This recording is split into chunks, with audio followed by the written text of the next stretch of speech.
오래전에 기타 하나를 구입하기 위해서 낙원상가라는 곳을 갔습니다. 여러분 낙원상가 다 아시죠? 종로 3가에 있는 악기를 사시는 분들에게는 성지라고 불리는 곳입니다. 여러 가지 악기들과 그리고 여러 가지 음악과 관련된 교보제들을 팔고 사는 그러한 곳인데요. 그때 제가 한 20년 전이었습니다. 이 알바를 열심히 해서 돈 50만을 모았습니다. 그리고 기타를 하나 사야겠다라고 생각하고 갔습니다. 아는 사람들이 없으니까 어떤 가게에 장로님이 하신다라고 이야기를 듣고 그렇게 무작정 들어갔습니다. 그리고는 사정을 이야기합니다. 제가 처음 악기를 사는 것이고 수중에 50만 원밖에 없어서 이 50만 원에 딱 맞는 아주 소리 좋은 가성비 좋은 악기 혹시 있으면 기타 있으면 좀 보여주실 수 있습니까? 그랬더니 장로님이 한참을 고민하시더니 창고로 들어가십니다. 그리고는 기타를 하나 가지고 오시는데요. 제 앞에서 그 기타를 연주합니다. 근데 제가 그 장로님이 기타 연주하는데 뿅 갑니다. 장로님이 기타를 얼마나 멋지게 연주하시는지 또 그 소리와 울림은 얼마나 좋은지요. 기타의 그 울림통을 가득 채워서 가게 안을 완전히 채우는데 세상에 이렇게 좋은 악기가 없는 겁니다. 그래서 다른 악기는 보지도 않고 그 악기를 50만 원 주고 덜컥 샀습니다. 그리고 집에 와서 그 장로님의 모습을 떠올리면서 제가 기타를 쳤습니다. 그런데 이상하게 그 소리가 안 나는 거예요. 이거 뭔가 당했구나. 장로님이시라더니 내가 못 믿을 사람한테 악기를 샀구나 하고는 악기를 잽싸게 다시 포장해가지고 낙원상가로 갔습니다. 그리고 장로님한테 그때 보여주신 악기가 이게 맞냐고 제가 집에 와서 쳐보니까 악기가 소리가 다르다고 좀 봐달라고 말씀드렸습니다. 그랬더니 장로님이 그 악기를 다시 꺼내서 기타를 치시는데요. 또 소리가 너무 좋은 거예요. 어떻게 이런 아름다운 소리가 있을까? 그리고 장로님이 이렇게 이야기하십니다. 악기에 문제가 없는데요. 그리고는 저한테 악기를 줬는데 제가 쳤습니다. 소리가 또 이상하게 나는 거예요. 알고 봤더니 악기 문제가 아니었습니다. 제 문제였습니다. 그 장로님과 제가 악기를 다루는 실력이 달랐기 때문에 다른 결과가 일어난 것입니다. 아무리 좋은 것이라고 해도 그것을 어떻게 다루느냐에 따라서 결과는 달라집니다. 오늘 하나님의 언약궤가 딱 그러합니다. 하나님의 언약궤, 이스라엘을 승리로 이끌었던 위대한 하나님의 임재의 상징물이었습니다. 그런데 어떤 사람에게는요, 악성 종기를 일으키는 요망한 물건이 되고요, 또 어떤 사람에게는 한 가문을 멸망시킬 정도로 저주가 되는 물건이 됩니다. 또 어떤 사람에게는요, 이 언약궤가 그 집에 20년 동안 보관이 되면서 그 집을 복되게 하는 하나님의 선물과 같은 그런 도구가 됩니다. 도대체 어떻게 이렇게 똑같은 물건인데 다른 결과가 나는 것일까요? 똑같습니다. 이 언약궤를 어떻게 다루느냐에 따라서 좋은 결과가 있을 수 있고요, 나쁜 결과가 있을 수 있는 겁니다. 언약궤는 하나님의 임재의 상징입니다. 그 하나님의 임재를 다루는 데에는요, 그 방식이 있습니다. 어떤 방식? 성경에서 기록한 방식. 창세기 12장 3절에 그 내용이 기록이 됐는데 같이 한번 읽어보겠습니다. 시작. 너를 축복하는 자에게는 내가 복을 내리고 너를 저주하는 자에게는 내가 저주하리니 땅의 모든 족속이 너로 말미암아 복을 얻을 것이라 하신지라. 아멘. 이 말씀은 하나님께서 아브라함에게 하신 말씀입니다. 근데 언제 하셨냐? 하나님의 임재가 아브라함에 딱 있은 후에 하나님께서 말씀하셨어요. 이제 아브라함은요, 그냥 아브라함이 아닙니다. 하나님의 소유가 된 아브라함이고 하나님의 임재가 된 아브라함입니다. 하나님의 임재가 된 사람은요, 물건도 똑같습니다. 다루는 방식이 있어요. 어떻게? 그것을 소중히 여기고 축복되게 하면 복이 임하고요, 그것을 하찮게 여기고 저주로 여기고 마음대로 대하면 거기에 화가 임하는 겁니다. 돌이켜서 왜 언약궤를 어떤 사람에게는 악성종기, 어떤 사람에게는 축복의 도구가 되었냐? 그 사람이 그 언약궤를 어떻게 대우했냐, 그걸 보면 알 수 있습니다. 내가 그게 하나님의 성물이고 소중하게 여기면요, 하나님께서 그 소중한 마음을 보시고 복을 내려주십니다. 반대로 아무리 소중한 물건이 들어온다 할지라도 내가 그걸 하찮게 여기고 온전하게 여기지 않으면요, 거기 안에서 화가 임하는 겁니다. 오늘 말씀에 언약궤가 이제 기랏 여아림이라는 곳에 당도하게 됩니다. 근데 이 사람들은요, 이 물건을 보고 뭐라고 생각했냐면 이런 요망한 물건이라고 생각합니다. 왜냐? 요 앞전에 베세메스에 이 물건이 들어왔다가 사람이 죽습니다. 얼마가 죽냐? 7만 50명이 죽어요. 그 안에서 궤 안에 뭐가 들어있는지 들여다보다가. 그러니까 사람들이 대량으로 학살돼서 죽게 된 물건이 들어오니까 얼마나 두렵겠습니까? 그래서 어디다 옮기냐? 기럇 여아림 사람들이 산에 사는 아비나답의 집에다 갖다 놓습니다. 그게 7장 1절 말씀인데 제가 한번 읽어보겠습니다. 기럇 여아림 사람들이 와서 여호와의 궤를 옮겨 산에 사는 아비나답의 집에 들여놓고 그의 아들 엘리야사를 거룩하게 구별하여 여호와의 궤를 지키게 하였더니, 하나님의 언약궤가 마을로 들어온 건 굉장히 큰 축복인데 무서워하는 거예요. 그래서 어디다 갖다 놓냐면 저 산속에 혼자 살고 있는 아비나답의 집에 갖다 놓습니다. 이 마을과 좀 거리가 먼 곳에 있으면 그 언약궤의 화가 자기 마을에 미치지 않겠구나라고 생각을 하는 겁니다. 근데 웬걸요? 하나님의 그 아비나답이 거룩하게 자기 아들을 세워서 언약궤를 지켰더니요, 그 집에 복이 내리기 시작하는 겁니다. 오늘 말씀에서 아들의 이름이 엘리아살이라고 하는데요, 이름의 뜻이 하나님께서 도우신다는 뜻입니다. 그리고 엘리아살은요, 원래 이름을 갖고 있던 사람이 있습니다. 아론의 셋째 아들이 있어요. 첫째, 둘째는 나답과 아비우인데 하나님께 잘못된 불을 분향하던 바람에 하나님의 불이 나타나서 그 둘을 살라버립니다. 그래서 둘은 그렇게 허망하게 죽어요. 그리고 그 다음 아들이 엘리아살인데 아론을 이어서 이스라엘의 두 번째 대제사장이 됩니다. 그러니까 하나님의 궤를 정성껏 모셨던 인물이죠. 그 인물의 이름을 따서 이 아들 이름을 지었습니다. 미리 계획을 하고 지었는지 어떤지는 모르겠지만 그런 아들이 이 궤를 보살핍니다. 그러니까 이 아비나답의 집에 복이 흘러요. 아비나답의 집에 보면 복이 흐릅니까? 나중에 사무엘하를 보면 다윗이 이 언약궤를 다 자신의 성으로 데리고 오려고 하는데, 모셔오려고 하는데 소가 날뛰면서 이제 언약궤가 흔들리고 사람이 죽는 여러 가지 사건이 있습니다. 그 사건 때문에 잠시 오벳 에돔의 집에다가 모시는데요, 그 오벳 에돔의 집에도 하나님의 복이 임합니다. 어떤 차이가 이런 것들을 만들어내는 겁니까? 다른 건 아닙니다. 내가 얼만큼 정성껏 하나님을 섬기느냐, 내 안에 찾아온 언약궤를 얼만큼 소중히 여기느냐, 거기서 차이가 발생하는 겁니다. 하나님께서는요, 우리에게도 언약궤를 주셨습니다. 어디에 주신지 아십니까? 여기다 주셨어요. 하나님께서 우리 마음에 하나님의 임재의 성물인 언약궤를 주셨습니다. 어떤 상자로 만들어진 언약궤를 주신 게 아니라 성령이란 이름으로 우리 마음 가운데 주셨어요. 그래서 저와 여러분들의 마음속에는 성령 하나님이 임재하고 계십니다. 그런데 성령 하나님이 우리 마음 가운데 있다고 해서 우리가 항상 복이 되느냐? 아니에요. 똑같습니다. 그 성령 하나님을 극진히 모시고 그리고 축복하면서 모시면요, 그 성령 하나님께서 우리에게 복을 내려주시고요, 성령 하나님이 우리 마음 가운데 있다 할지라도 하찮게 여기고 그 말씀을 듣지 않고 마음대로 행하면요, 오히려 그 성령 하나님이 계신 것 때문에 우리 안에 심판이 찾아옵니다. 오늘 말씀에서는 그것을 가르쳐주고 있어요. 이스라엘에 다시 언약궤가 돌아온 다음에 아비나답이 그것을 극진하게 모셨더니 복이 흘러오는데 이 복이 이스라엘까지 흘러가게 됩니다. 3절의 말씀을 같이 한번 읽어보도록 하겠습니다. 시작.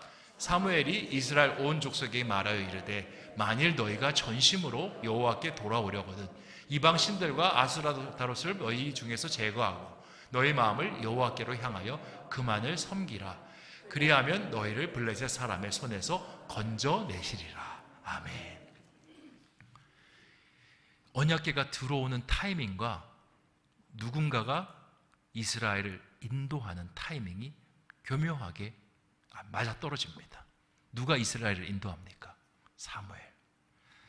이 7장까지요 사무엘이 보이지 않았습니다. 그 전에 엘리만 있었고요, 그 전에 블레셋 이야기들만 있었습니다. 비로소 사무엘이 전면에 나서서 하나님의 백성들을 돌보기 시작합니다. 근데 그 타이밍이 언제라고? 바로 언약궤가 아비나답의 집에 들어오고 아비나답이 그것을 온전히 섬길 때 일어났다라는 겁니다. 하나님의 역사는 항상 그렇습니다. 우리 안에 찾아온 하나님, 성령님, 그분은 항상 우리 안에 계시는데요, 그분이 역사하기 위해서는 우리가 그분을 온전히 섬기고 바라볼 때 역사가 시작된다는 겁니다. 목사님, 저는 예수님 믿은 지도 오래되고 신앙생활 한 지도 오래됐는데 전혀 삶의 변화가 없어요. 그러면 스스로를 한번 돌아보셔야 돼요. 내가 하나님을 얼마나 존귀히 여기고 하나님 중심으로 신앙생활을 제대로 하는지. 어떤 시골에 있는 그런 마을에서 이제 농사 짓는 분이셨는데 가축도 키우고 세탁기가 망가졌습니다. 요즘이야 뭐 서비스 센터가 있지만 옛날은 세탁기 같은 거 TV 망가지면 어디다 전화했습니까? 전파상이라고 들어보셨습니까? 전파상에다 연락을 했습니다. 여보세요, 저기 세탁기가 망가졌는데 좀 오셔서 고쳐주실 수 있나요? 출장비가 듭니다. 괜찮습니다. 오셔서 고쳐주세요. 그리고는 갑니다, 그 전파상 아저씨가. 그리고 집에 오니까 이제 똑똑 두드립니다, 문을. 계세요? 옛날 사람들은 그렇게 얘기하지 않습니까? 계세요? 그랬더니 소리가 안 들립니다. 저 세탁기 고치러 왔는데 계세요? 했더니 안에서 네 소리가 납니다. 근데 안 나오는 거예요. 아니, 사람이 와서 세탁기 고치러 왔다 그러면 네 하면서 문을 열어줘야 되잖아요. 근데 안 열어줘요. 그래서 한참 기다리는데 문을 안 열어주길래 화가 좀 납니다. 그리고 조금 더 큰 소리로 저기요, 세탁기 고치러 왔다니까요, 계세요? 그랬더니 안에서 네 그러는 거예요. 근데 안 나오는 거예요. 너무 화가 나가지고, 아니 이 사람 장난치는 것도 아니고 바쁜 사람 불러놓고 지금 뭐 하는 건가. 그리고는 담을 넘었습니다. 그리고 안으로 들어가서 저기 계세요, 세탁기 고치러 왔다니까요 했더니 사람이 없어요. 그리고 누가 네라고 대답합니다. 봤더니 염소가 매.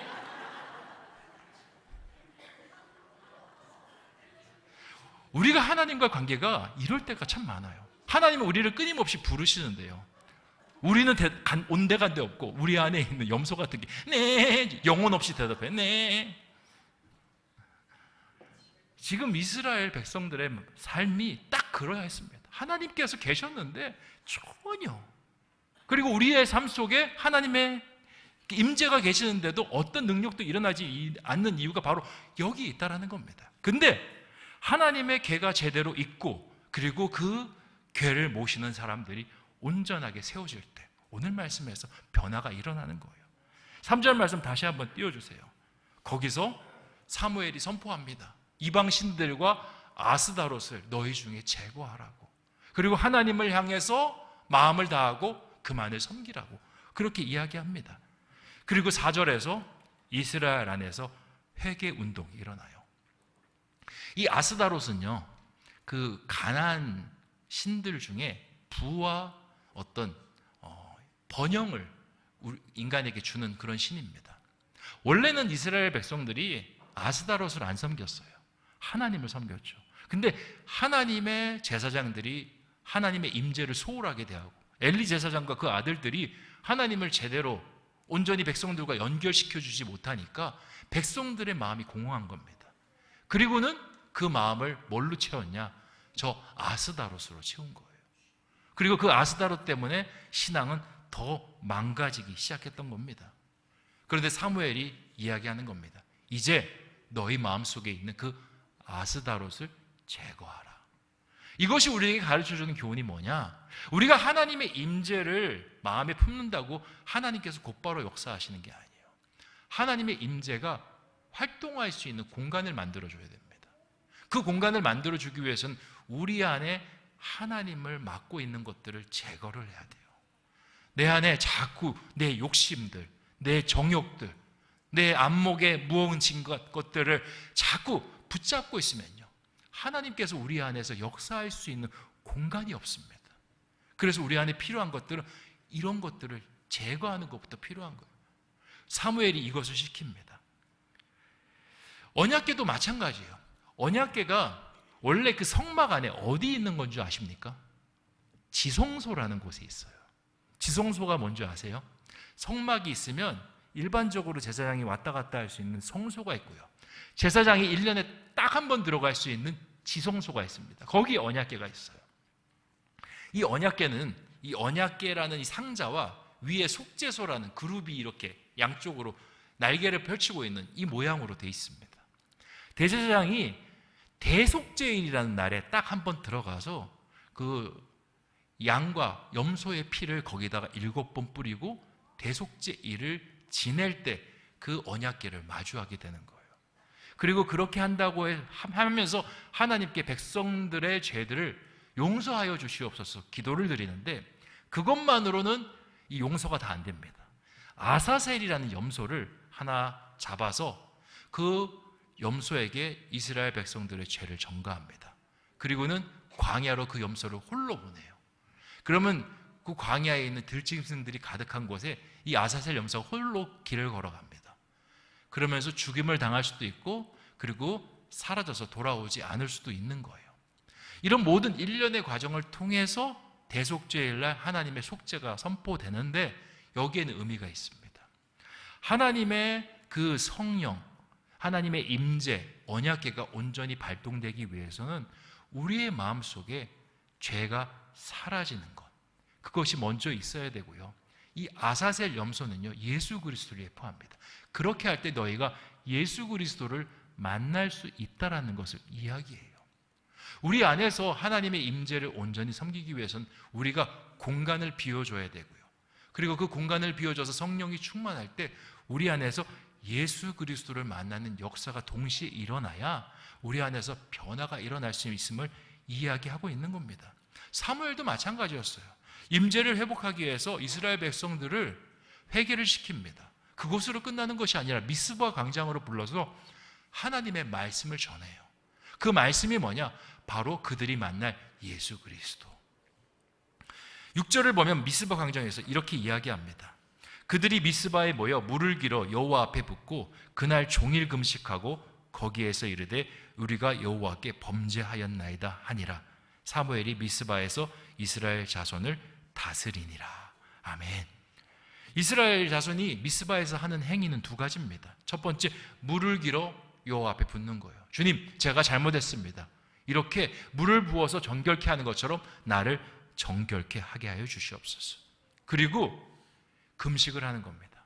내가 육신적인 욕망들을 억누르고 하나님 앞에 다시 서겠습니다. 그리고 사무엘이 미스바에서 이스라엘 백성들을 다스립니다. 말씀으로 그들을 가르치고 다스리는 것이죠. 말씀을 통해서 새로워지는 놀라운 역사가 여기서 일어나고 있는 겁니다.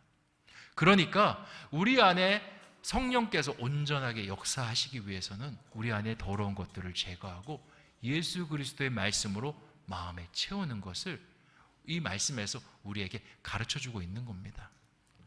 제가 참 좋아하는 그 찬송가가 있는데요, 258장입니다. 샘물과 같은 보혈이라는 찬양인데 가사가 이렇습니다. 샘물과 같은 보혈은 주님의 피로다. 보혈의 죄를 씻으면 정하게 되겠네. 저 도적 회개하고서 보혈에 씻겼네. 저 도적 같은 이 몸도 죄 씻기 원하네. 죄 씻기 원하네. 죄속함 받은 백성은 영생을 얻겠네. 샘솟듯 하는 피 권세 한없이 크도다. 날 정케 하신 피 보니 그 사랑 한없네. 살 동안 받은 사랑을 늘 찬송하겠네. 늘 찬송하겠네. 이후에 천국 올라가 더 좋은 노래로 날 구속하신 은혜를 늘 찬송하겠네. 아멘. 여러분도 이 찬송 좋아하십니까? 네. 이 찬송은요, 윌리엄 카우퍼라는 사람이 자신의 인생을 성령 안에서 돌이키면서 그리고 다시 예수 그리스도를 만나면서 쓴 찬송가입니다. 이 윌리엄 카우퍼라는 사람은요, 목회자의 아들로 태어났습니다. 그리고 어머니는 왕족이었어요. 그러니까 굉장히 출신 성분이 좋은 그런 집안에서 태어났죠. 그래서 여러 가지 교육 여건이 참 좋았습니다. 그리고 이분도 공부를 참 잘했어요. 그래서 법대에 진학을 해서 거기서 우수한 성적으로 졸업을 하게 됩니다.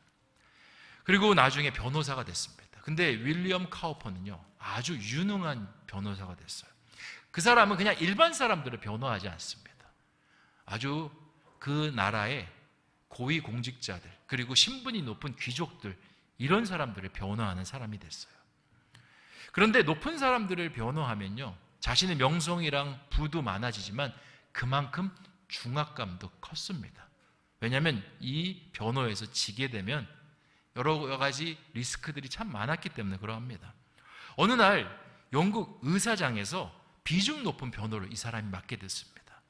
그런데 변호를 맡아 가는 도중에 이 사람이 그냥 길에서 쓰러져 버립니다.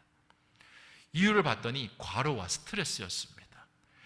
카우퍼는 좀 쉬면 되겠지 하고는 당분간 좀 변호 일을 그만두고 쉬기로 했습니다. 그런데 이상하게 그 이후로 컨디션이 올라오지 않습니다. 정신도 또렷하지 않아서 변호사 일도 제대로 하지 못합니다. 나중에 이 어려움들이요, 그에게 큰 좌절과 낙심이 됩니다. 급기야 공황장애와 우울증으로 발전하게 됩니다. 자기는 더 이상 이 세상에 쓸모없는 사람이 되었다라고 비관하기 시작했고요, 자살까지 시도합니다. 그의 자서전에 이렇게 기록이 되어 있습니다. 한 번은 아편을 사서 피고는 이 템스강으로 마차를 몰고 갑니다. 이유는 강에 투신해서 죽으려고 했던 겁니다. 그런데 그날따라 안개가 너무 짙어서 템스강이 보이지 않습니다. 결국 돌고 돌아 도착한 곳은 자기 집 대문이었습니다. 안 되겠다고 집으로 들어가서 다음 날은 칼로 자결을 해야겠다 생각하고는 칼을 쑥 뽑았는데 그날따라 이 칼집에 꽂혀 있는 칼이 칼자루만 쑥 뽑힙니다. 그래서 자살을 못합니다. 그 다음 날은 도저히 안 되겠다 해서 목을 맵니다. 목을 메고 자살하려고 하는데 의식이 점점 끊겨지려는 순간에 이 목에 메었던 이 끈이 끊어지면서 목숨을 건지게 됩니다. 더 실망합니다. 야, 안 되는 사람은 죽는 것도 내 마음대로 안 되는구나. 정말 하면서 인생이 완전히 자신이 실패한 인생처럼 생각합니다. 거기다가 설상가상, 엎친 데 덮친 격으로 조현병까지, 정신분열증까지 이 사람을 찾아옵니다. 가족들이 도저히 안 돼서 33살에 이 정신병원에 입원시킵니다. 정신병원에서 그가 할 수 있는 아무것도 없습니다. 그냥 약 먹고 멍 때리고 있다가 자고, 약 먹고 멍 때리고 있다가 밥 먹고. 그러다가 우연히 아버지가 어렸을 적에 말씀해 주시던, 아버지가 성직자이잖아요, 성경책을 읽게 됩니다. 뭔가 지푸라기라도 좀 잡았으면 하는 심정으로 성경책을 읽는데 로마서 3장 25절에 마음이 딱 꽂힙니다. 같이 한번 읽어볼까요? 시작. 이 예수를 하나님이 그의 피로써 믿음으로 말미암는 화목제물로 세우셨으니 이는 하나님께서 길이 참으시는 중에 전에 지은 죄를 간과하심으로 자기의 의로우심을 나타내려 하심이니. 아멘.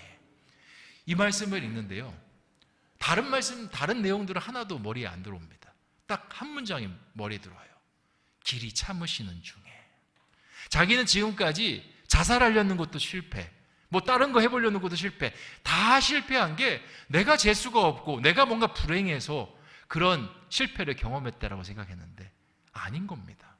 하나님께서 참으셔서 자기 목숨이 끊어지지 않고요, 하나님이 참으셔서 심판받아서 완전히 땅이 꼬꾸러지지 않고 지금까지 살아올 수 있었다라는 것을 깨닫게 돼요. 그리고 그 문장을 보고 나서 앞을 봅니다. 이게 모든 것이 예수 그리스도의 피로써 가능한 것이었고, 예수 그리스도를 만나면 뭔가 변화하지 않을까라는 생각을 하게 됩니다. 그리고는 예수 그리스도를 그때부터 묵상하기 시작해요. 성경을 읽으면 읽을수록 너무 좋은 겁니다. 어렸을 때 아버지가 그렇게 말씀하실 때는 귀찮고 잔소리처럼 들렸는데 자신의 삶의 모든 것이 무너져 내린 다음에 마음에 큰 공간이 생겼지 않습니까? 그리고는 말씀을 읽어나가니까요, 말씀 구절구절이 나에게 하는 말씀이고 세상에서 이렇게 위로가 되는 말씀이 없는 겁니다. 그리고는 건강을 회복합니다. 병원을 나옵니다. 그리고 시를 짓는데 그게 뭐냐? 찬송가 258장입니다. 이렇게 이야기를 듣고 말씀을, 찬송가를 다시 보면요, 내용이 다르게 보입니다. 샘물과 같은 보혈은 주님의 피로다. 보혈의 죄를 씻으면 정하게 되겠네. 저 도적 나죠. 회개하고서 보혈에 씻었네. 저 도적 같은 이 몸도 죄 씻기 원하네. 재속함 받은 백성은 영생을 얻겠네. 샘솟듯 하는 피 권세 한없이 크도다. 날 정케 하신 피보니 그 사랑 한없네. 살 동안 받은 그 사랑을 늘 찬송하겠네. 늘 찬송하겠네. 이후에 천국 올라가 더 좋은 노래로 날 구속하신 은혜를 늘 찬송하겠네. 아멘. 이후로 이 카이퍼는요, 하나님을 찬송하는데 평생을 쓰게 됩니다. 찬송가 305장 나 같은 죄인 살리신 지은 존 뉴턴 목사님에게 연락을 취해서 그 목사님과 같이 음악 작업을 하게 되고 찬송가를 만들게 됩니다. 그리고 이제 조현병 환자, 우울증, 공황장애, 그 마음의 병을 가졌던 사람에서 하나님을 찬송하는 평생의 존귀한 사람으로 인생이 탈바꿈되는 놀라운 은혜를 겪게 됩니다. 우리는요, 우리의 축복이 저 밖에 있을 거라 생각합니다.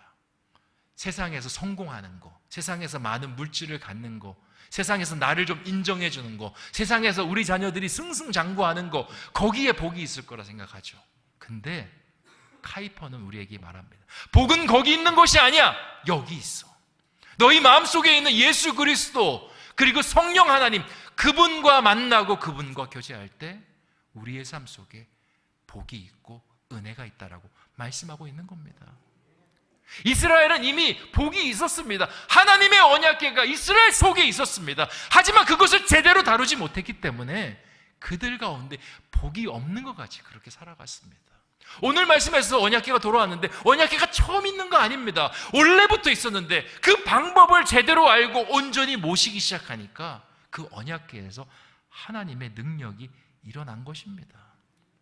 사랑하는 성도 여러분, 여러분은 이미 복된 사람입니다. 하나님의 복을 약속받은 사람입니다. 그런데 그 복이 우리 안에서 존재하지 않는 것은 자꾸 그 복을 외부에서, 밖에서 찾으려고 하기 때문에 그걸 보지 못하는 것입니다. 이 안에 있는 그 성령 하나님, 우리를 구원해 주시고 내 안에 살고 계신 예수 그리스도, 그분을 온전히 섬기고 바라볼 때 하나님께서 여러분에게 그 잃어버린 복들을 다시 허락하여 주실 줄 믿습니다. 이스라엘도요, 하나님과 온전한 관계가 이제 형성이 되자 변화가 일어납니다. 제일 먼저 일어난 변화는요, 블레셋 진영에서 일어납니다. 7절에 블레셋 그 사람들이 이스라엘을 치러 올라옵니다. 예나 지금이나요, 우리 안에 성령 충만하고 변화가 일어나잖아요. 가장 민감하게 반응하는 존재가 뭔지 아십니까? 사단마귀예요. 나도 몰라요. 내가 성령 충만한지 모르는데 사단마귀가 우리를 시샘합니다. 그래서 내가 좀 성령 충만하고 좀 예배 속에서 은혜 받고 하잖아요. 꼭 어려움이 찾아와요. 가까운 지인에게 어려움 찾아오고요. 그리고 예기치 못한 문제들이 우리의 삶을 시시각각 덮칩니다. 그래서 제가 새벽에 말씀드렸어요. 우리의 삶 속에 예기치 못한 어려움이 찾아오고 하나님 열심히 믿는데 우리의 삶 속에 여러 가지 관계의 문제들이 올 때, 나는 하나님 열심히 믿어도 왜 이렇게 문제가 생기지? 이렇게 바라보는 것이 아니라 이렇게 이야기하라고 말씀드렸습니다. 내가 성령 충만 좀 하려나 보다.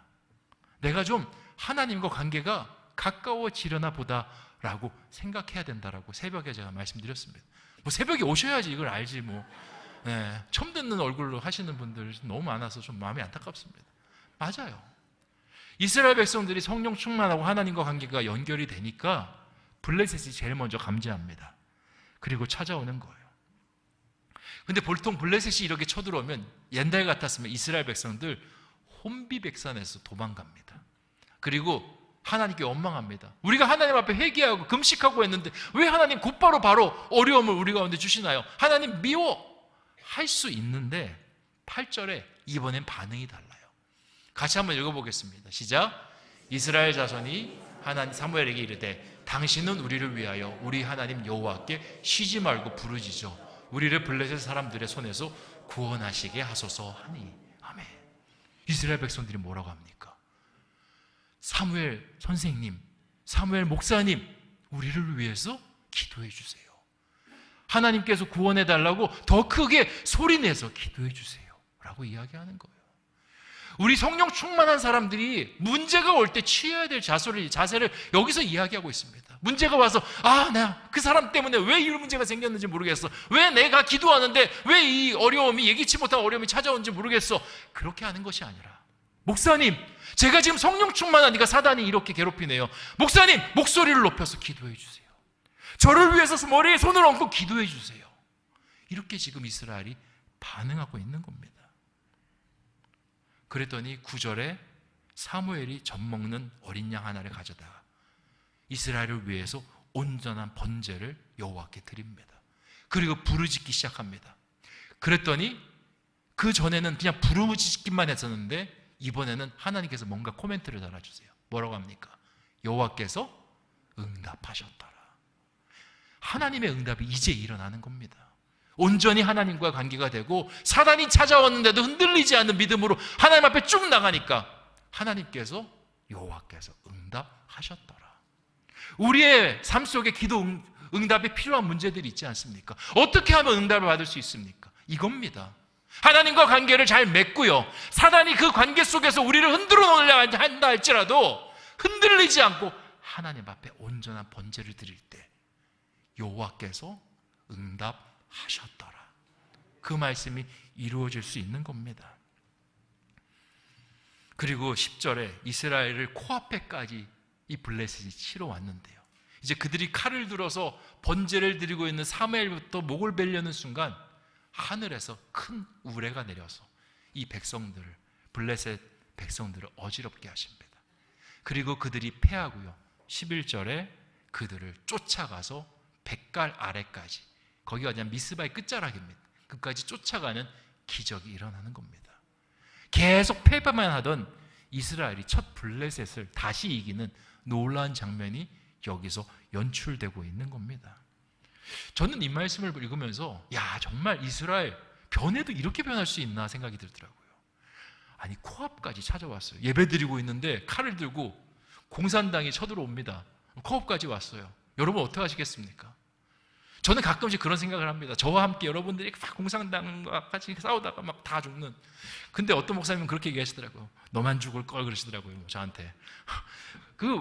하나님께서 정말 계시다라고 이야기하지만 적들이 칼로 바로 앞에까지 쳐들어왔을 때 거기서 움직이지 않고 하나님의 뜻을 기다릴 수 있는 믿음, 정말 대단한 믿음 아니겠습니까? 그 믿음 속에 하나님께서 역사하신 거예요. 말씀을 다시 한번 정리하면서 맺고자 합니다. 오늘 이스라엘은요, 전과 달랐습니다. 어떻게 달랐냐? 하나님의 임재가 다시 찾아왔고요, 그리고 전과 다르게 그 임재에 올바로 반응하는 신앙으로 주님 앞에 나아갔습니다. 그러니까 하나님의 응답이 그들의 삶 속에 이루어졌어요. 동일합니다. 우리의 삶 속에 있는 기도의 문제들, 응답들 어떻게 이뤄낼 수 있습니까? 이미 하나님께서 문제 해결의 열쇠를 여기다 주셨어요. 그런데 그거를 우리가 제대로 작동을 하지 못하고 있는 겁니다. 열쇠 구멍에 집어넣고 열쇠를 돌려야 열릴 수 있는 거예요. 그렇게 하기 위해선 우리 안에 계신 성령님을 소중히 여기고 그 말씀에 순종하며, 그리고 그 성령님께서 일하실 수 있는 아스다롯과 우상들을 걷어내고 공간을 만들어내며 그 안에서 예수 그리스도를 만날 때 하나님의 능력이 우리 가운데 일어날 수 있는 것입니다. 그렇게 오늘 저녁에 주님 앞에 기도하고 주님과의 진실한 교제를 나누는 저와 여러분 되시기를 주님의 이름으로 축원드립니다. 기도하겠습니다. 좋으신 아버지 하나님, 오늘 우리에게 사무엘상 7장의 말씀을 주시니 참으로 감사합니다. 언약궤를 통해서 이스라엘에 큰 변화가 일어났습니다. 그런데 언약궤가 처음 이스라엘에 온 것이 아닙니다. 이미 있었습니다. 하지만 제대로 사용하지 못했기 때문에 능력을 볼 수 없었고 오히려 잘못 다루어서 화를 입는 불상사를 경험했습니다. 우리 가운데 성령 하나님 이미 찾아오셨습니다. 그래서 예수 그리스도를 구주로, 아바 아버지로 고백할 수 있습니다. 하지만 우리가 그 성령 하나님을 제대로 다루지 못해서 우리의 삶 속에 여전히 어려움이 있고 오히려 하나님께 잘못된 신앙으로 심판받을 때가 참 많습니다. 오늘 말씀을 우리의 삶 속에 거울로 삼아 하나님과의 관계를 다시 한번 재정립하게 하여 주시고 우리 안에 계신 성령님을 극진히 모시게 하여 주시며 나의 마음이 아비나답의 집이 되게 하여 주시고 오벳 에돔의 집이 되게 하여 주시고 우리의 모든 삶의 환경들이 언약궤를 모시는 이스라엘 그리고 사무엘이 다스리는 이스라엘이 될 수 있도록 인도하여 주시옵소서. 간절히 원하오며 모든 말씀 예수님의 이름으로 기도하옵나이다. 아멘.